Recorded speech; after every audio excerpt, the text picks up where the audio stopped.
Welcome to Cheaper Than Therapy, a podcast that journeys into conversations that demystify, destigmatize, and desensitize what goes on both inside the therapy room and in daily life. I'm Vanessa Bennett.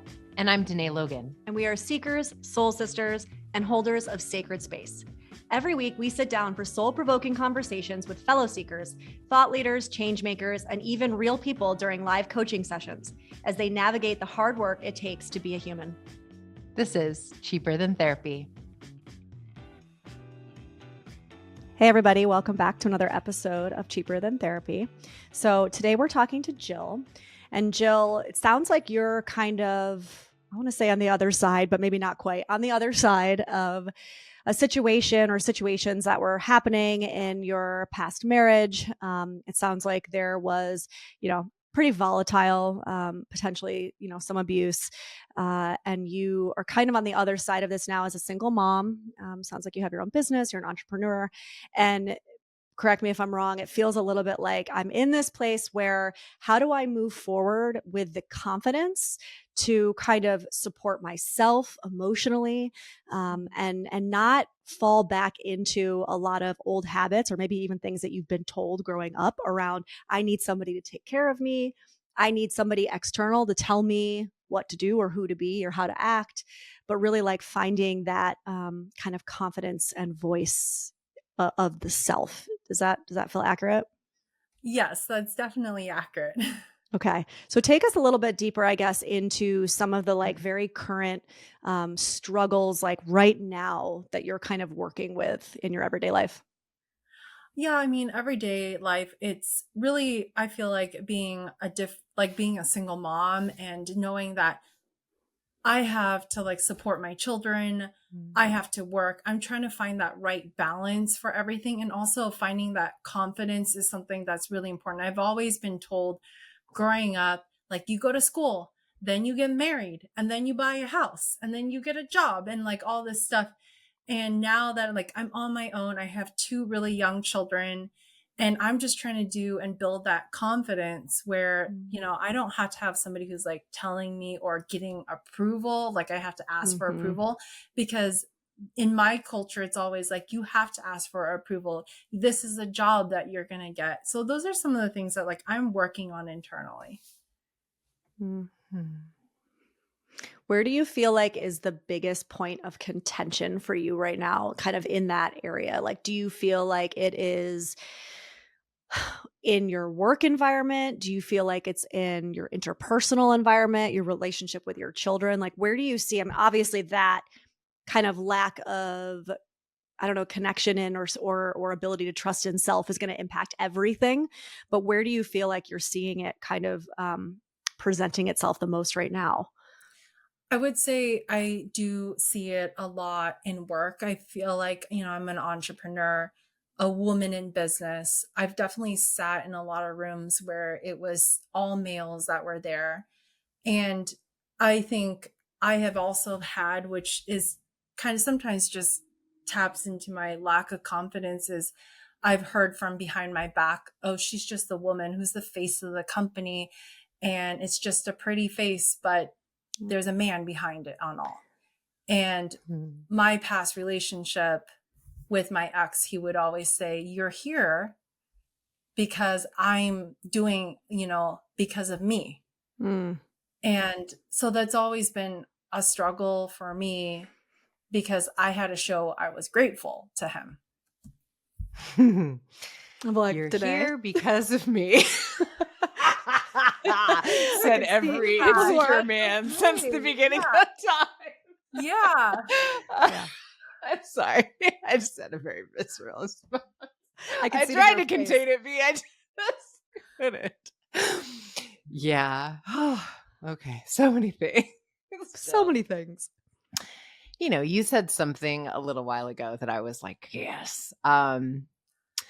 So much of how I was raised and so much of what went on was within my previous relationship was really me having to ask for permission, having to clear things with other people. While, first of all, just deep bows, sister, because as a single woman with a child, I know it is difficult for me to be that with a very present father. And I always am very clear of making the distinction. I'm not a single mother. That's a very different animal doing this without the support of a present father. So, feel that in my body as you're speaking to it, and deep bows on that.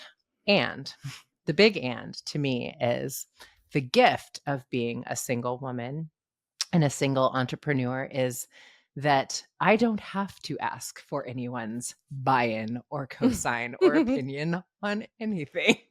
My word is king. It's amazing. And for now, I'm going to really invite you to revel in that fact for the first time in your life, right? That you get to be the creator of your experience and of your life.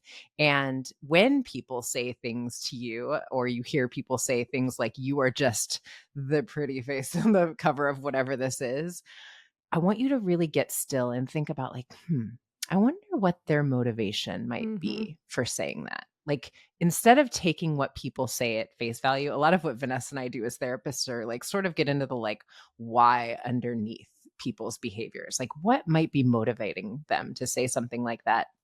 And, if every single thing that we do, every action is rooted in fear or love, it's not a very loving thing to say. So that says to me, Jill, they're afraid of you for some reason, girl. Now, I don't know what you're doing out here that's making them feel so afraid of you, but it's something. And if I were you, I would not allow myself to be diminished by that. I would feel really empowered by that. So I'm going to let that be an invitation for you to sit with and be good. Yeah, I would say I love everything today said. I would say also in a lot of the clients that I've worked with, a lot of what we're talking about here, which is really like establishing from the ground level a solid sense of self. I know this is going to sound really silly, but sometimes this idea of like, I am the creator of everything, I get to make my own choices.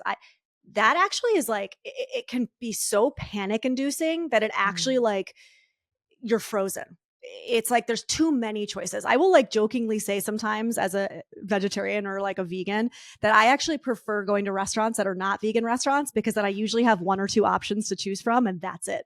And I like that. When I go to a vegan restaurant, it's overwhelming to me because there's almost too many things to choose from that I get a little panicky. And I know that's a silly comparison, but I use it like it's the way that some of our brains work, right? Especially if we've been kind of told our whole lives what to do, how to act, who to be. And so the silly part that I want you to work with is small things. You're already running a business. So it's not like you really need to do small kind of, what decision should I make for my business kind of action? But it might be something silly like, I have an evening to myself tonight. What do I want to watch on television? I have an evening to myself tonight. I'm going to order in for me and my kids. What do I want to eat tonight? And I'll tell you, I say that sounds silly because I have worked with a lot of people who genuinely will say, I don't know. I don't know what I want to eat. I don't even know what I like, right? Because they've given that kind of agency over for so long that a lot of times it seems silly or small, but like almost focusing in on some of those decisions can take some of the panic away eventually, because you build up to it when you have to make the bigger kind of choices. Like, let's say you start dating at some point. Let's say, all the bigger things in life, I guess is what I'm getting to. So all that to say, don't trivialize the small choices that you're making day to day. If you find on a Tuesday afternoon, you're like, I want Mexican food. And so, damn it, I'm getting Mexican food. Actually pause with that. I'm not joking. Like, give yourself a pat on the back because that can kind of be a big deal. And it's still foundational for the larger self knowing. I don't know. How does that resonate or sit with you? Yeah, I mean, I think that's really good. Like starting small. Like I find like I make really good like business decisions on Yep. things. But then there's still that confidence that I have like even like for little things, like even the restaurant, like I can remember scenarios where he would just be like, "Oh, that's too spicy. Like she would like this and this and this." Yep. And the decision was made for me. Yep. And that was like, and it just happened so often that I feel like I was trained and I'm trying to untrain all of that. And I noticed that too in one of my children, and she's very indecisive and she's always looking for approval. And I'm trying to like break all of that right Yeah. now. That's Yeah. beautiful. You're breaking it for you and her. Well, and it's interesting that you said your daughter, because as V was speaking, some of what I was thinking of, I was like, yes, this is a like, we don't know. But I find with women, especially, the larger thing than we don't know is we have been conditioned to believe we don't have permission to have it. And so Totally. it's like guilt, it's shame, it's all of our internalized, you're too much, you're taking up too much space. Like, Mhm. how dare you? You're a How dare mother. you How could know? you not prioritize your children first? The All of these things that are audacity. like generationally wired into us as women. And you're talking about your daughter, she's already picked up on this. And so much of this is like, how to take up space, you're doing it in business. Can I tap into that in some of these other Mhm. areas and say, ooh, look at that, I'm starting to like shame myself for, Yeah. like, I see you programming, I see you like Mhm. my conditioning, and I'm not apologizing for being a human. I'm not going to apologize for, yes, I get to watch the movie. Like, if I didn't have to think about anybody else, like, I literally, you guys, I will catch myself saying to myself, Danae, nobody else pays your bills. So nobody else's opinion of you is valid. Like, literally having that conversation Mhm. with myself when I start to get into the self-judgment, or they're like, you're Mhm. being too much, or I'm starting to apologize for myself. And that becomes like, I find the way of like reprogramming all of our like, centuries of Yeah. conditioning. I feel like women, like, especially like I do all this a lot. I apologize a lot. And Mhm. sometimes I reflect back, like, why did I apologize? That was like not my fault. Yep. Yeah. And I think what Danae is saying is powerful in that, which is like catching yourself and noticing when it's happening and then sitting with that self-reflection, right? And not just like the logical side of it, but like the feeling in your body around Mm. it, right? Like, oh, I apologize for that. Oh, that's so interesting. Going back, like, what was that? It's reflexive a lot of times. Not to say that can't be changed, but where does that reflexiveness come from? Did I say that because I have learned that apologizing makes things kind of like keeps the peace. Mm. Apologizing first before anybody has a reaction is a way to kind of keep that person calm, right? So they don't have any kind of response to me that's maybe big or is going to like make me feel overwhelmed, right?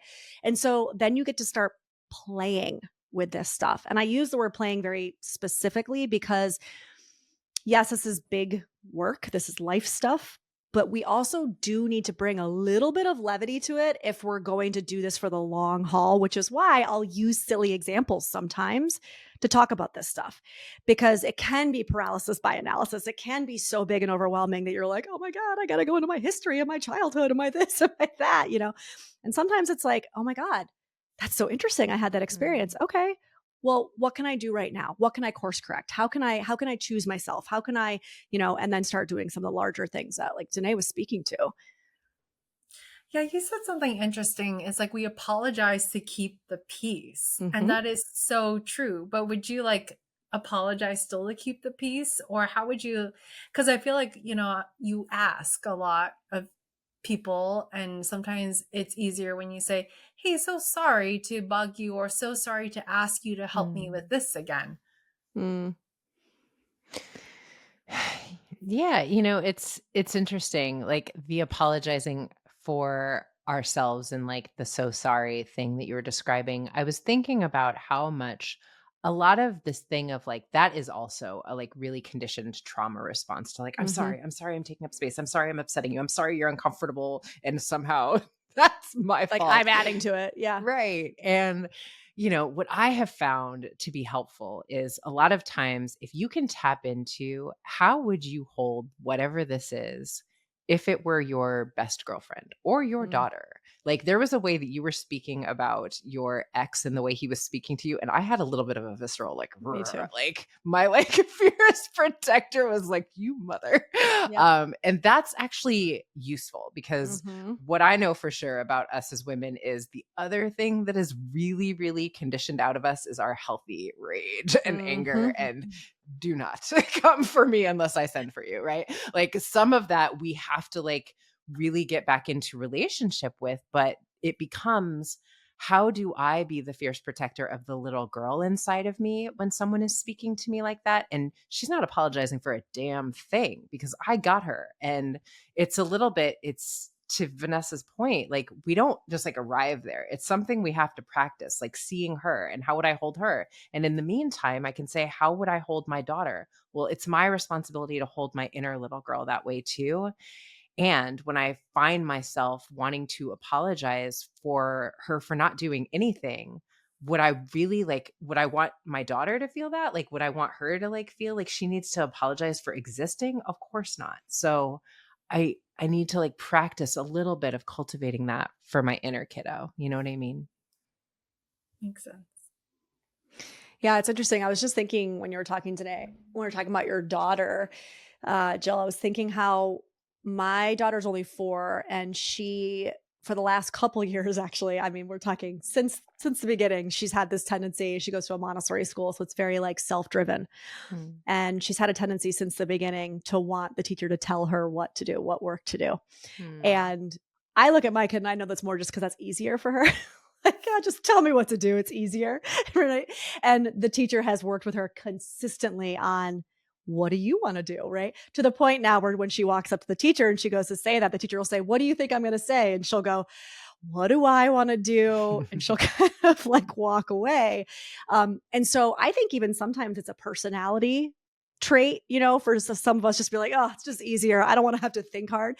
And I only say that kind of tongue in cheek to say, working with your daughter too on her expanding her ability to make her own decisions, to stand up for herself, to not be apologetic for things. In helping her, you're also going to help you. Mm. So often in my codependency recovery work, I talk to a lot of moms and I'll say to them, if you're not at a place now where you feel confident enough to make these changes for you, make them for them, right? Make them for your children. Start getting behind them for the sake of your children. And what will happen is inevitably, it will start to also become, oh, I'm doing this for me too. But no shame and using your daughter as the motivating factor to really like dive into this work, right? So, and be transparent. Danae and I are all about transparency, even with our kids. Like, have a conversation with her. This is something I've always struggled with. I grew up not being able to have a voice. I've been told my whole life what to do, what to think, how to Mm. act. And I am stopping that now. I am working on X, Y, and Z. Here's what it's going to look like. Here's some of the struggles. Here's how it might impact our relationship. Have these, she's not a baby. She'll be able to Mm. have this conversation with you, to a certain extent. And then it's almost like y'all become accountability partners, really. I kind of love that. Yes. Yeah, I really like that too. I mean, I also thought too that when I was like contemplating whether leaving or staying in the relationship, I was like, what would I tell my friend? How would my daughter be upset that I didn't leave because she Mm, had witnessed all these things? And that was part of that turning point. And I do like what you said and teaching her to like and modeling that for her and having her voice. And like right mhm, now, a lot of times she's like, Mommy, you tell the server that, or you tell that person that, or the Mm. teacher that, but really encouraging her to like stand up for herself and mhm. also being that role model at work and at home and in our social circle of things. Yeah, and registering it, right? Like, well, what is that? Do you feel afraid? Are you afraid that somebody's going to laugh at you? Are you afraid that somebody's going, like digging into the feeling behind why? What's motivating her to not want to say the thing? Because I know you'll know that feeling too, Mhm. and that'll be good for her to know that mom also struggles with those feelings too. I also struggle with being afraid that I'm going to be judged or laughed at or, whatever the reason is that she talks about. You know what I love so much about what you're saying, V, is like your kids aren't that young in terms of like their ability to cognitively Mhm. process the world around them, Jill. And what's important about that too is some of what you've told us about your experience with your ex and what has inevitably been difficult for them. It is really healing for you to contextualize for them what Vanessa said, meaning mom grew up with everyone telling her she didn't have a voice. And I'm really working on breaking that pattern because I don't want that for you guys. I want you guys to know who you are and what you deserve all of your life. And so because I love you so much, I have like come to like really do this work and understand these things for myself. And that's really actually important to name for them because it Mhm. gives them the context around not internalizing some of the things as their fault, because kids have That's these what little kids do. egocentric brains. So anything that goes wrong, they think it's because I'm bad. I must have done it. It's because of me. You did too when you were a kid. We did too, right? Yep. And so it's really giving them the naming of mom grew up where, there was an authoritarian figure, or like the man of the house or whatever it was, really sort of said what goes. And like with your son, not like shaming men, but like, Yeah. this is what I grew up understanding. And like both men and women are supposed to be like having a voice and treated sacredly and all of those things. You can name that for them in an age appropriate way. But I think what Vanessa's saying is really important, not only for you and your daughter to be accountability partners, but to do some of the repair work around maybe some of the things that have been left unsaid with your kiddos around some of the difficult times they experienced when their dad was still in the house. Do you know what I mean? Yeah, I agree. I guess we also don't talk about it a lot. Like everybody knows the stuff happened. But it's one of those things that we rarely talk about it, and we kind of brush it under the rug. And now you're right. It's probably good to have conversations and to build that confidence again, and why we are where we are. And here's what, it's not probably good. As two therapists, we're telling you it's necessary. Because here's what, not talking about it, all we're doing, they are internalizing that everything that happened because of them. That's true. Guaranteed. That's Guaranteed. how a little mind processes the world around them. So mom and dad get a divorce. It's if only I would have picked up my toys, then mom and dad wouldn't be getting a divorce. If only I had of course, better from an adult behavior. mind, we're like, what? But that's how children process the world around them. And that's the thing. It's like when you say we all know what happened, they don't. They're not looking at the world the way that you're looking through the world because they're children. So they have a very different idea of what happened than what you have. Guaranteed. Okay. So what you think happened is not what they think happened. So being transparent and having these conversations, this is another huge cycle that you're breaking, because my guess is you also grew up in a family where things were swept under the rug. Yes. Yes. So here we are at yet another cycle that we are going to break with our children, which is we talk about the hard things. We name the hard things, even if it's hard to do, right? We normalize things. We have space for, how was that for you? Was that really scary? I bet that was really scary when dad did X, Y, and Z. It was scary for me too. Tell me about it. And with your 7-year-old son, what Vanessa's talking about right now is like the most crucial thing in the world, because he is like at this little gap window of time where in a few years, Jill, he will stop talking. He will go inward completely in that stoic space that we teach little boys to like shut down their emotions and their like inner worlds and express them. So you have a beautiful window right now of like, come here, buddy. We're going to do all the things. We're going to do all the talking. We're going to break that generational cycle of pain. You're not going to be that kind of man. You get to be like, oh, we're going to talk about it all. It's all welcome here. Mama's here for it. Right. So it's actually like a beautiful time, but it is really important that you do exactly what Vanessa's saying. And like, this is necessary to actually start to normalize. No, we talk about all the things together. You're like, I can see it in your face. I know. I'm like, okay. It's overwhelming. But here's the thing. You came from a house too where you didn't talk about it. So this is not a skill set that you have. And I recognize that and I validate that. And that's what you start the conversation with. You go in that way. You get, and you're like, oh, I don't want to face the tension. I don't want to face the awkwardness. But you're right. Yeah. Yeah. But here's what I know about mamas. We can do almost anything for our kids that we can't do for ourselves. It's fascinating. Like I've seen a mom, I was hiking with this mom once and she was like, oh, this is the hardest thing in the world. Like we were barely getting up the hill. Right. And then I was like, well, we got to hurry because your kid has to be at school in like a half hour. When I tell you that woman was up that hill in like 2 minutes flat, I was like, damn. Speedy Gonzalez, because when her child needed her, she was able to do what she didn't think was possible. And I'm telling you, Jill, you can do this because your kids need you to do it. That's where it becomes a non-negotiable. Do it for them before you do it for you. Yeah. Yeah. Well, take a breath. I am definitely, yes. Yeah. And listen, if you haven't already, and not that you're not already busy. I mean, you got 2 kids on your own, you're supporting Mm. yourself with your business, all the things, but there are probably some really good support systems in your area where hopefully you can also get into maybe a couple family sessions with the 3 of you would be really helpful.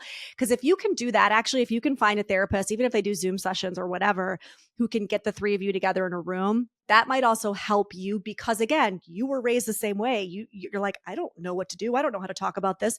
Sometimes having that person there to start to give you those skills and say, here's how we talk about it. And here's how we sit with that tension. And here's how we work through that can be really beneficial. So if I were to give you any kind of like in the moment guidance, I would say like maybe look into some support locally where you can get the 3 of you together in a room with, you know, a therapist or a counselor and break that ice. And then you take it and then you can go back to your own home and then you can continue the conversations. Do you know what I mean? Yeah, that's great. Yeah. So Just do us a sending- favor, keep us yes. posted. Okay.